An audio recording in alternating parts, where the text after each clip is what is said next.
नमस्कार मित्रांनो, आजच्या या व्हिडिओमध्ये मी तुमचं स्वागत करतो. मित्रांनो, महाराष्ट्र सेट एक्झाम जी 15 जून 2025 ला झालेली आहे, त्याच्यातील unit number 2 research aptitude paper 1 मधला जो आहे त्याचा क्वेश्चन पेपर ए, त्यातला आज आपण पाहणार आहोत 10वा प्रश्न. मित्रांनो, हा प्रश्न वरवर पाहता अतिशय सोपा वाटतो, पण 99% मुलांनी याची उत्तरं चुकीची दिलेली आहेत. कशी चुकीची दिली आहेत ते आपण बघूयात. प्रश्न काय बघा, टिंबटिंब हा शब्द इतरांच्या कल्पना, शब्द किंवा कार्यास श्रेय देण्यासाठी संशोधकाच्या नैतिक दायित्वाचा संदर्भ देण्यासाठी वापरतात. आता इथं इतरांच्या कल्पना, शब्द किंवा कार्यास श्रेय दिले जाते, म्हणजे आपल्याला लगेच असं वाटतं की याचं उत्तर एक्नॉलेजमेंट किंवा ऋणनिर्देश असायला पाहिजे. आणि तो ऑप्शन ए ला ठेवल्यामुळं बऱ्याच विद्यार्थ्यांनी याचं उत्तर ऋणनिर्देश असंच लिहून तिथं आपले 2 मार्क घालवलेले आहेत. आता कसे? आता दुसरा ऑप्शन आहे साहित्यिक चोरी, प्लेजरिझम. म्हणजे हा ऑप्शन तर इथं श्रेय देण्यासाठी प्लेजरिझम, साहित्यिक चोरी ह्याचा काही संबंध नाही. म्हणजे हा बी ऑप्शन तर मुळीच होणार नाही. बरोबर. तिसरा ऑप्शन आहे लेखकत्व.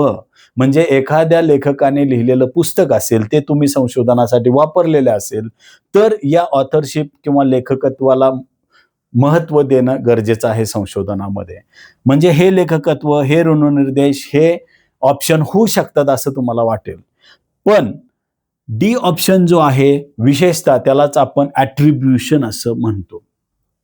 आता ज्यावेळेस मुलांना ॲट्रिब्युशन म्हणजेच काय हे जर माहित नसेल, तर वरील 3 ऑप्शनपैकी कुठलं तरी एक उत्तर देण्याची शक्यता आहे किंवा डी ऑप्शन चुकून देण्याची शक्यता आहे. तर मित्रांनो, ॲट्रिब्युशन म्हणजे याचा अर्थ होतो श्रेय देणे, स्त्रोत निर्देश करणे. म्हणजेच काय, की आपल्या संशोधनामध्ये एखाद्याचं साहित्य, एखाद्याचं स्त्रोत, रिसोर्स आपण वापरलेला असेल, तर त्याला त्याचं क्रेडिट देणं महत्त्वाचं आहे. त्यालाच आपण काय म्हणतो, ॲट्रिब्युशन असं म्हणतो. तुम्ही वापरलेल्या माहितीच्या मूळ लेखकाला किंवा स्त्रोताला सन्मान देणे यालाच आपण म्हणतो ॲट्रिब्युशन. आणि हेच या प्रश्नाचं उत्तर आहे.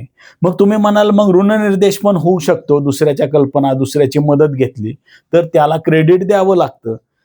परंतु ॲट्रिब्युशनमध्ये हे लेखकत्व, ऑथरशिप पण येतं आणि एक्नॉलेजमेंट पण येतं.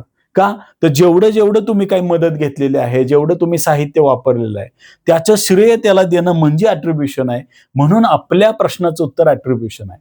म्हणजेच काय, विशेषता किंवा श्रेय देणे किंवा स्त्रोत निर्देश किंवा ॲट्रिब्युशन हा शब्द इतरांच्या कल्पना, शब्द किंवा कार्यास श्रेय देण्यासाठी संशोधकाच्या नैतिक दायित्वाचा संदर्भ देण्यासाठी वापरतात. म्हणून आपलं उत्तर आहे ॲट्रिब्युशन किंवा विशेषता. धन्यवाद.